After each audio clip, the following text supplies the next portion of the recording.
Hello, everyone. Thank you for joining us today. My name's Mia Galuppo, and I'm with The Hollywood Reporter, and I'm here with director Wim Wenders, who did the wonderful documentary you just watched. So to begin with, I have a few questions, then we'll open it up to a few questions from you guys. So Wim, to begin with, the Vatican approached you for this documentary, correct? That is correct. It wasn't really in my life's plan to make a film with the Pope. And one day we got this letter, and my secretary came in and very excited. You got mail from the Vatican. And it was in Italian, and my Italian wasn't so great. But I got the drift that they wanted to talk about a possible film, and I went next door to our accountant. She's Italian, and she confirmed it. That's what they want. They want to talk to you. And did you have any initial hesitations about making the documentary?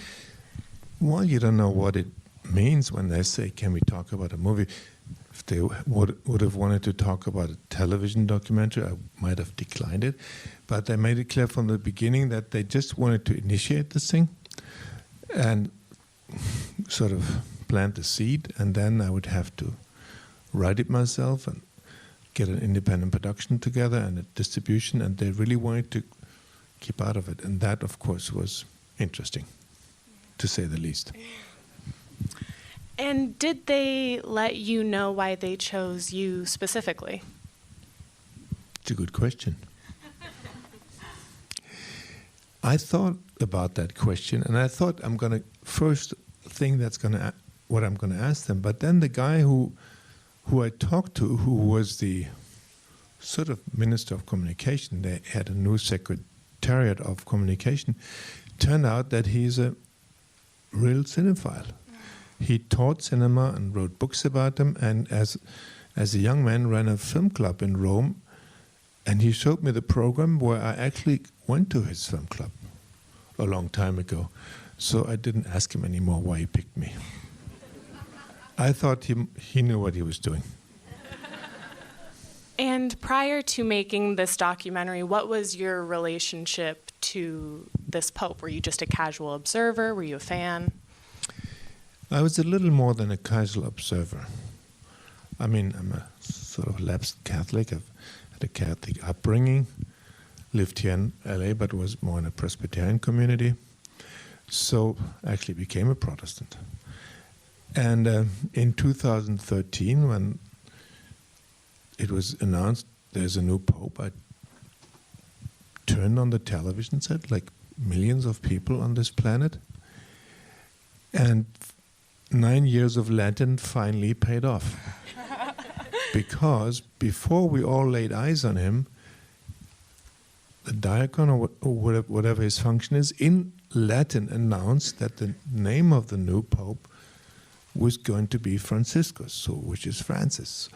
And that really stunned me, because I had not thought this could possibly happen. And I thought, whoever is going to walk up now, he has guts, because to take on that name was courageous, because St. Francis is a great revolutionary inside the church and was the only saint I knew when I was a kid. That's the man who spoke with the birds and who called every creature brothers and sisters. And he was a great hero of mine. All the other saints were sort of anonymous, but Francis was somebody I knew. And I also knew that he had been a sort of incredible peacemaker, that he went to, in the middle of the Crusades, to Egypt at the time. That was dangerous, to say the least, to talk to the Muslim authorities. They could have just as well beheaded him at the time, but he actually made it and had a long talk and with the Sultan. And then, so he was a peacemaker, and I was always very taken by the fact that he lived such a poor life, and he took care of sick people and outcasts. So he was a hero for me. So when a Pope calling himself Francis, I was electrified. And I followed his first year, of course, from a distance. And of course, nobody would think you'd eventually actually meet him. Several times. And speaking to that for a moment, you have this film within the film about St. Francis specifically. So how... I just told you why, Yeah. Because when they asked me about making the movie and then told me I would have to write the concept, I knew that I would have to explain to everybody why this was such a revelation to me and why St. Francis was important. So that's why I included this sort of framework around the old black and white footage. What do you think this was? Because most people think I found some old film. Actually, some reviews. Actually, some of the reviews that came out wondered where I found this old film. I looked at all the movies evolving around St. Francis, and there's quite a number, like a dozen. Some nice ones. Rossellini made one in the early 50s, and there's silent movies. And there's one with Mickey Rourke playing St. Francis. And he was all... St. Francis had a lot of tattoos. It was a pretty hardcore St. Francis. Yeah, couldn't use that really. So I realized if I wanted to bring St. Francis somehow into the film, we had to shoot it ourselves. So that was the more extravagant part of our shoot. And what kind of access did the Vatican give you to any found footage or any, images that they had? Well, from the beginning, when we discussed the framework of the whole thing, they said I would have privileged access to Pope Francis. Otherwise, they couldn't have made the movie, and also full access to the archive. So a lot of the stuff was not shot by ourselves. Some of it happened before we started working on the film. And there's a camera crew traveling with him all the time. And there's a lot of TV stations who cover whatever he's doing. So we had access to that. And when you were first heading into production, started thinking about what you wanted for the documentary, what did you perceive to be the biggest challenge or hurdle that you would face? The biggest hurdle turned out to be the amount of stuff. Hundreds and thousands of hours we had to plow through, because he did travel extensively in the first few, and still does. And he did speak to a lot of people, and not just to the American Senate and to the United Nations, but all over Africa and South America and Asia. So there was just a sheer amount that we actually had access to. And how many sit-down interviews were you able to conduct with the Pope? We shot 4 times, 4 afternoons over the course of 2 years. We started, the first one was in early 16, again later in 16, and 2 times in 2017. Actually, we only had 3, and then I've already been editing for a long time and realized I was missing something, and then I asked them, they were so kind to give us a 4th, so 4 times altogether.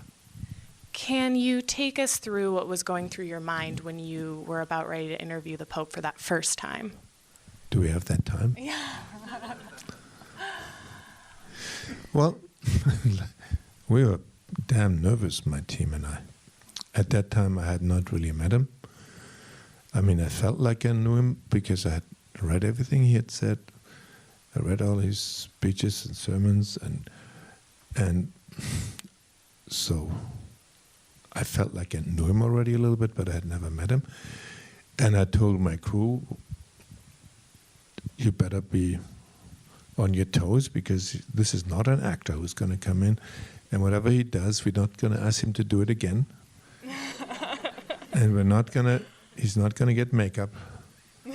And if any of us fucks up, then that's it. Then that was it. So they're all on their toes, and we're all a little nervous because we didn't know. And then he came in on his own, just alone.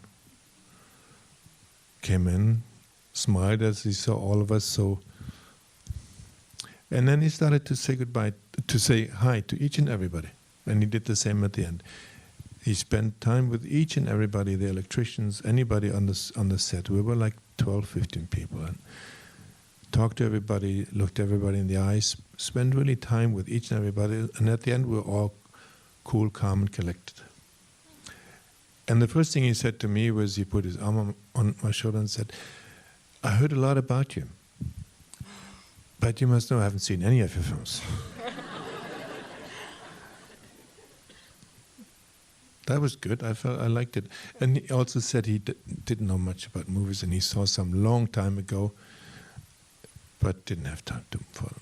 So he also didn't see the film, the finished film. But I asked, because the Vatican, they had a copy, and I asked the Holy Father see it, and I said, no, it's not his thing, movies. Maybe one day. So Maybe he's more of a TV guy. I'm wondering, how did you choose which... I had a screening at the Vatican, believe it or not. I have to tell you, it was a chapel. It was an old chapel. It was an old, really, like you think of a chapel, with church windows. And instead of the altar, there was a screen.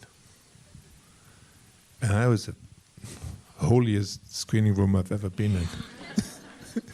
A true cinema palace. Yeah.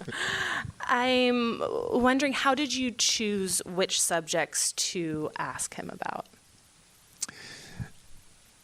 Which subjects I asked him? I aborted every subject that I could think of. Altogether, in these 4 sessions, I asked him 55 questions. Some of them he answered really at length, some rather shortly, and there was nothing that he avoided. There was no question that he didn't want to respond to. Really asked everything, but my main thing was that I really wanted to ask everything that anybody else would want to know, not just me.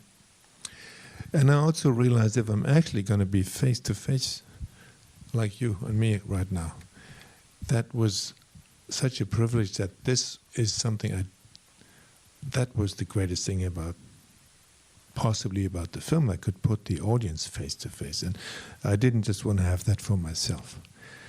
And then figured out how I can share this, and this eye to eye was too precious to just waste it on me, I felt.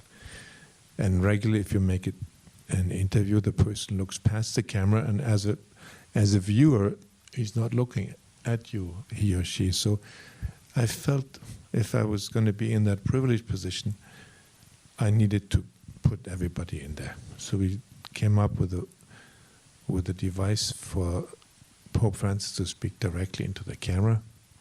It's like a sort of a little teleprompter in reverse. Of course, he didn't see his answer, so he didn't read it. He saw me on the teleprompter, just my face.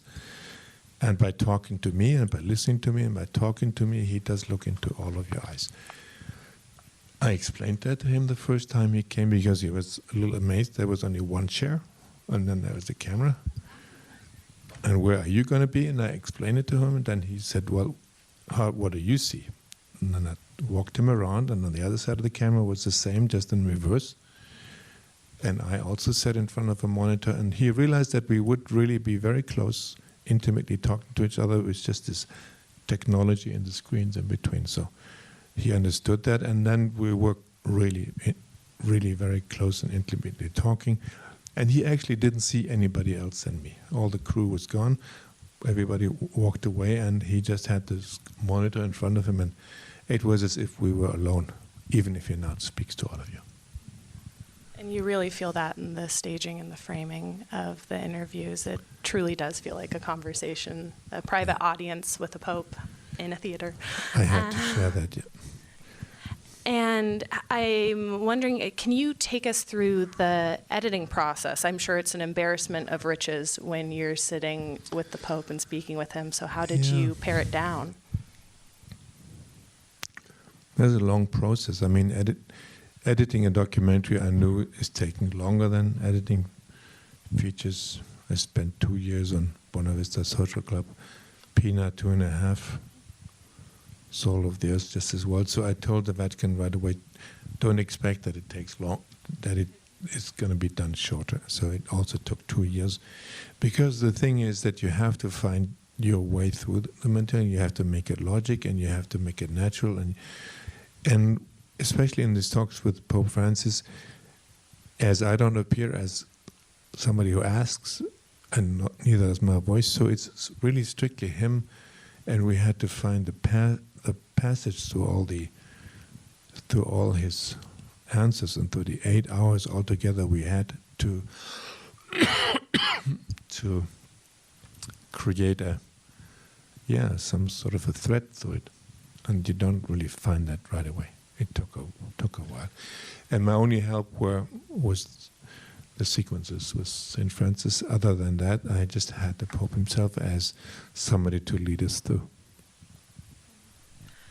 And what was so impressive to me as well is the runtime. This movie is only an hour and a half long. So I'm wondering, did you, for a modest man that is Pope Francis, did you want this movie to have a modest runtime and really stick to the bare bones of what he was saying?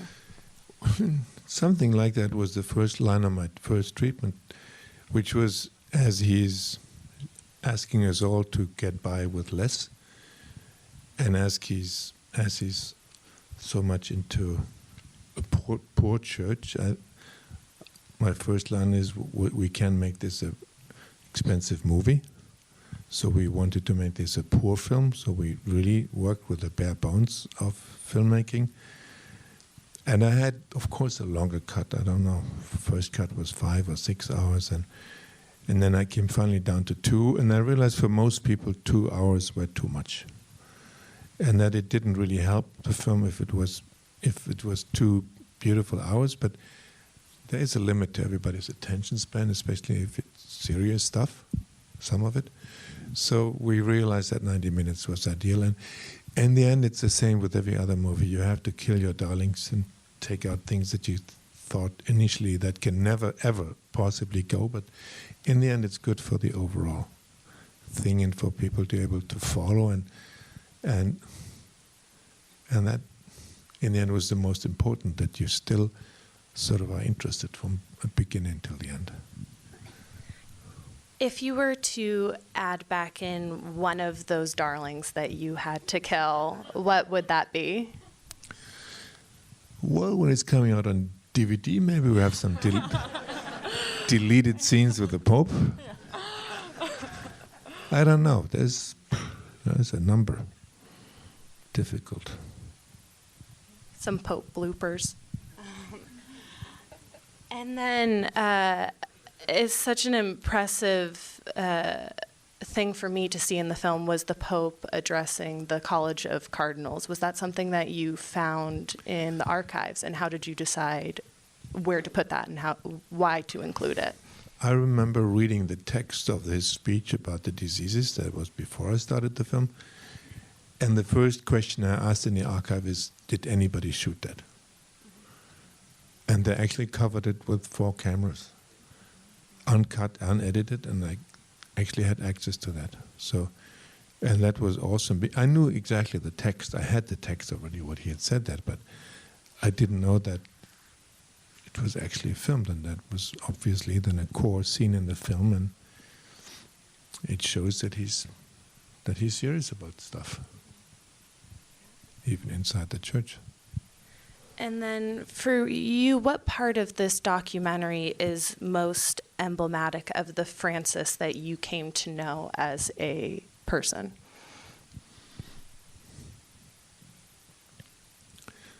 Maybe the very last scene. The very, very last scene when he talks about the smile and the sense of humor. That was part of our last shoot. And reason of that I wanted a 4th session was that in the editing I realized I didn't really have anything. I mean, there were 3 other issues left, but I really didn't have anything that I could end with. So I told him, I have questions, but then there is a question that is not really a question because I don't know how to put it.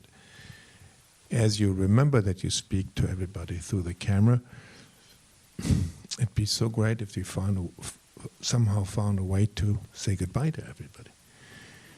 I don't have a question for it. I can't tell you this is my last question. So he said, okay, I'll think about it. And then we went and did all sorts of things, questions, and then we were running already short on time. All of a sudden, on his own, he started this thing, and I really jolted. An artist is an apostle of beauty. That woke me up. I wondered, where is he going with that? And then I realized slowly when he said everybody can be that, can have that present to everybody else, and the smile is something that we can give to each other, and the sense of humor is also. And all of a sudden I realized he was on my demand for the last word of the film, and actually really even said goodbye at the end. So that was strictly himself, and I just had hope we would find a way, and then he offered me one. And that is then, the whole thing was uncut at the end. That was really him, because he does have a beautiful sense of humor, and he's also just a very modest guy, and he's a great communicator. I saw that with each and every one of my crew. It felt like we knew him, because he had all shook hands with us each time in the beginning and the end. So we all felt like we were buddies by now. The entire crew, they're now all best friends. He greeted and talked to each and every one of us. The Pope seems like a great best friend to have. And now we're gonna... Not only here. Yeah, get some insurance. And now we're gonna open up some questions from the audience. Oh. Right here. It's a very honor to be here. Wings of Desire is one of my favorite all-time films, and I was really moved by this documentary. Can we give him? Oh. I had a little bit of a multifaceted question about the documentary specifically. The first was, you said the Vatican, when they reached out, they said you could come up with a concept. Did they, at any point in time, have any kind of guidelines or want to see the film before you showed it? And then if you had the freedom, I was curious how you shaped that perspective of him specifically. And then a final part, I was very curious about this in watching the film. You posed the question, do words matter? You know, that his only weapons is his words, and do they make a difference? And I was curious what your feeling about that was after making this film and seeing all that footage and all of the times he's reached large audiences. Let me start with the end, because it's still in my mind.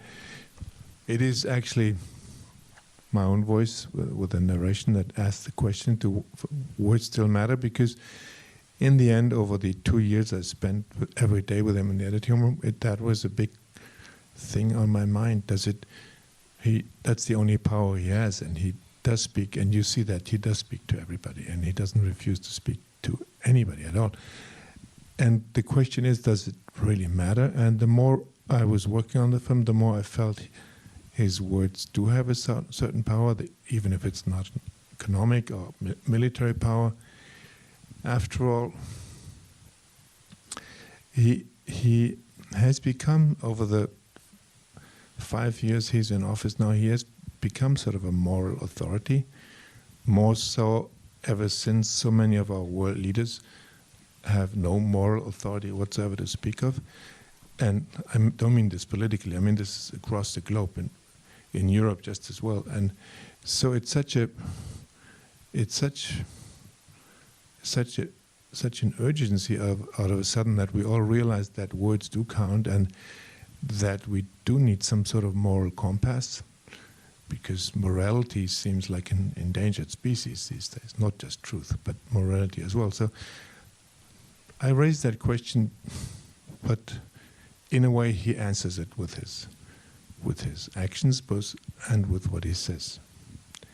And the Vatican didn't have any parameters other than sort of starting it and saying, think about it, and then you can write the concept.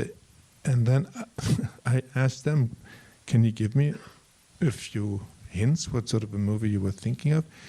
No. And in between, I really would have hoped that had some parameters, or they would have given me some guidelines. I really was hanging in the wings in between, because I realized it was quite a responsibility, and I sort of would have liked to share that, but they really stuck to their words. This is your film, and you make it on your own, and we're not going to interfere. I showed it to them, a longer cut and then almost final and then a final cut, but there was never any demand whatsoever in terms of editing or cutting.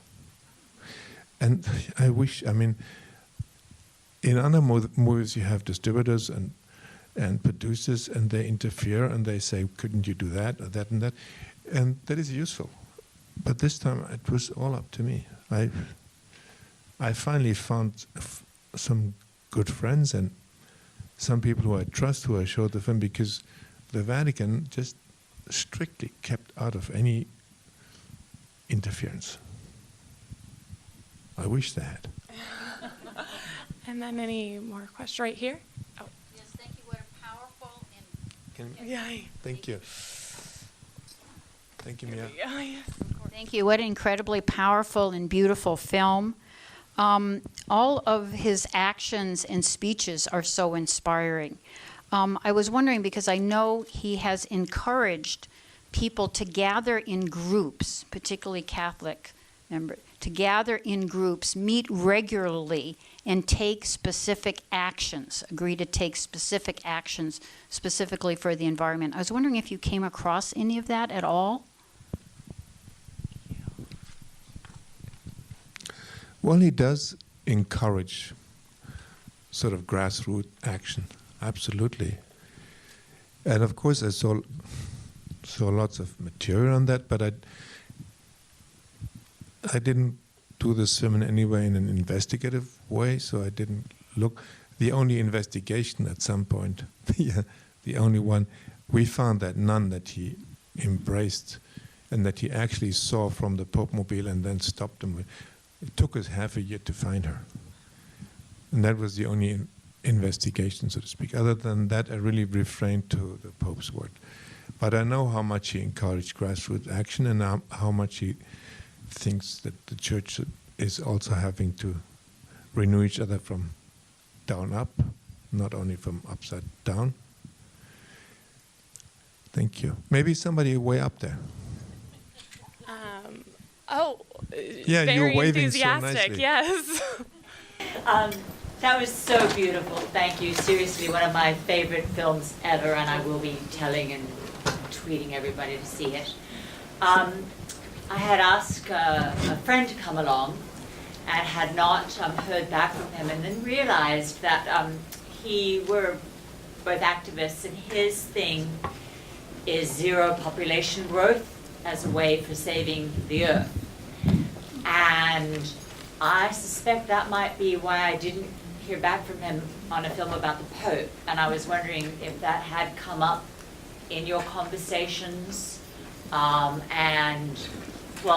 Because saving the earth, zero population, was that broached at all? And if not, why not? Or He was quite explicit on the subject of growth, not population growth, but on the subject of growth, because that's such a holy cow in not just in the West, in America, in Europe, also in Russia or China. Growth as such is such a I mean, everybody's crazy to grow and grow and grow, and the Pope is the only one who says, as far as I know, why do we all have to grow? Let's stop growing and have some other people catch up with us. We didn't talk about population growth, no. That subject didn't come up. Unfortunately, that is all the time we have. One last. One last one. Right here. Yeah. Last. Go there. Yeah. Thank you. Okay, first of all, I want to say that your work is so sophisticated. And he knew already, he knew he's so sophisticated and simple in his work that he chose you. So you have an explanation, thank you. I wanted to say, I don't know you, but you totally, I would say what he said, the artists are the apostles of the beauty. He knew who he chose to show this and to do something. So I really appreciate what you done. You have done an amazing film. And he knew already. And it's not about him, it's about, I don't know what to come back. Well, it's definitely not about me. And I tried to disappear, but if you think I didn't quite disappear, I thank you. Thank you. Thank you all so much. Thank you very much.